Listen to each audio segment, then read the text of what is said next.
The poetic picture book, The Tree with the Ear by Annette Schaap, tells us about a little boy who has something to say but does not find a listening ear anywhere. A little bird advises him to go to the utmost highest tree in the park. That tree has an ear in its trunk, and not just any ear. It is an ear that really listens.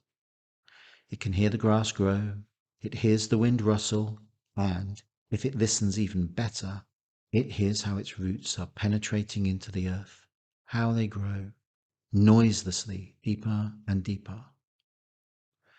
When the boy arrives, a long queue of little beetles, daddy longlegs, and mice is already standing near the tree, waiting for their turn to tell their story. As he is used to the noisiness of the city, the boy does not hear their gentle voices that resound from the morning procession of the insects. They are speaking about Truda, the departed beetle. With his big feet, the boy tramples over the animals and the already dead little beetle. The animals are indignant. They think he is a rude, clumsy human child. And then they listen to what he, that big barbarian, has to say. So he is allowed to tell his story anyway. The tree bends its ear towards him. And all those who tell their story to it feel that it is heard by the earth, the sky, and the stars. It is understood by the depth, the space, the time.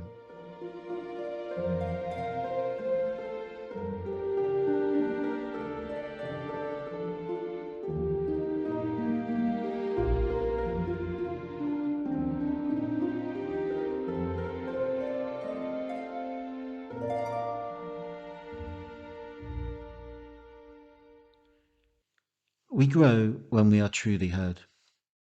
He or she who is not heard remains small, we read. Finding a hearing ear, or offering one ourselves, is important. Where do you tell your story? Where do you place your ear? The ear consists of three cooperating parts. The auricle, the outer ear, which picks up sounds all day long.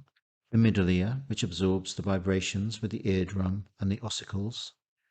The vibrations are transferred to the cochlea. Third part, coiled tube of fluid containing thousands of cilia, the inner ear. The auditory nerve passes the sound on to the brain, where it is recognized and translated into hearing. The vibrations follow a path from the exterior into the interior. Our ear is placed in the world.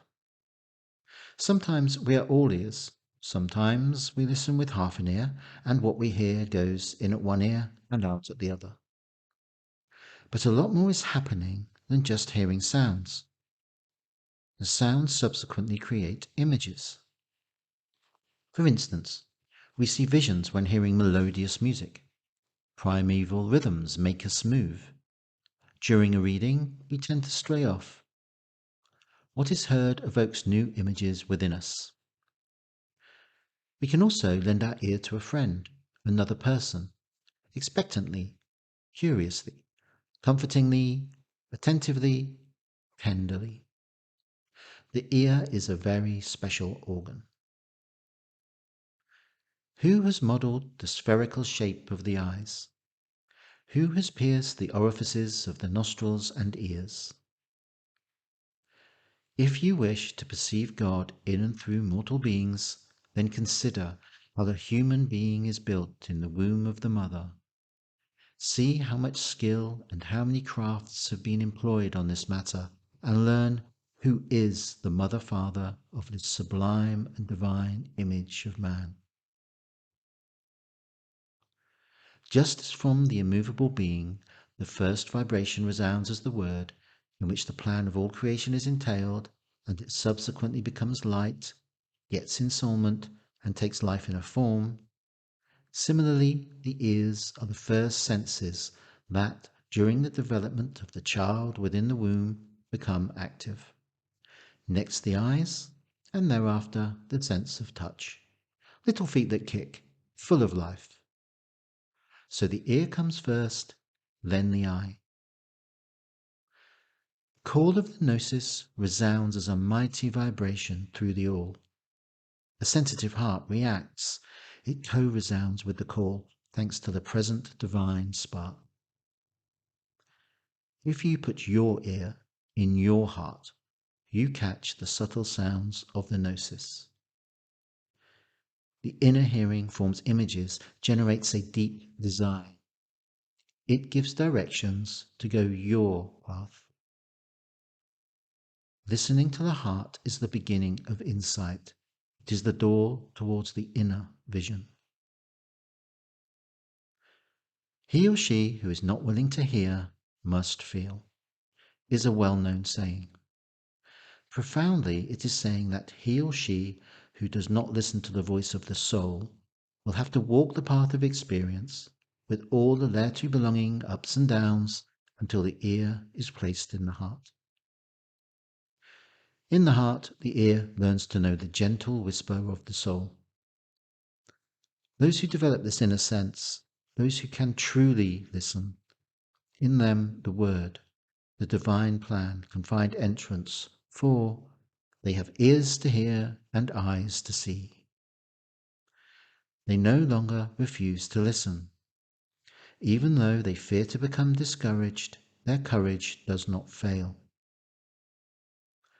The tree with the ear hears every whisper in the park and far, far beyond.